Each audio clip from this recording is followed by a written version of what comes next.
دۆناڵد ترامپ لەو دەمەی خۆی ئامادە دەکات بۆ سوێند خواردن ناتوانێت بێڕێزیەکەی خۆی بشارێتەوە بۆ ئەو شەپۆلە ناڕەزایەی لەسەر جموجۆلەکانی ئینتەرنێتی رووسیا.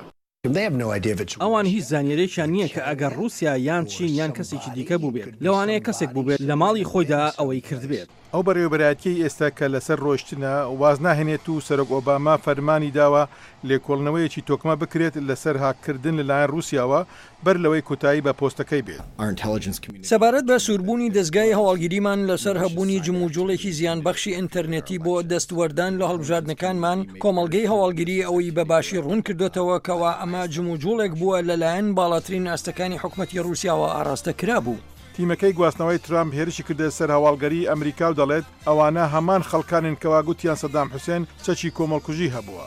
دێموکراتەکان پاش شکستەکەی مانجی ڕابردوو لە هەڵبژاردنەکاندا بە دوای قۆچی قوربانی دەگەڕێن. ئەمە بەپێی کاندیدەکەی ترامپ بۆ سەرۆکی کارمەندانی کۆشی سپی.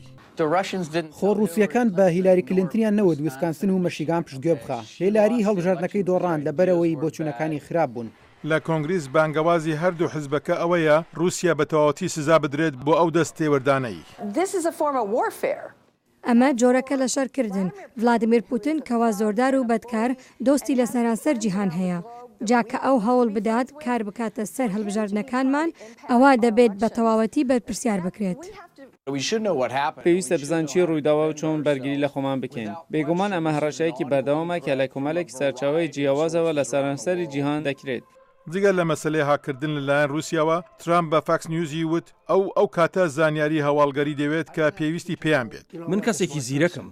جۆنەدانە زانیاری هەواڵگەری ڕۆژانە دەبتە مایە شکاندنی نەریتێکی کۆنی دەیان ساڵی کۆشتی سپی کە ئەمەش ڕێگایەکی دیکەیەکەوە سیاسەتکارێکی نامۆ بەڵێن بدات ببتە سەرۆکێکی نانەریتی.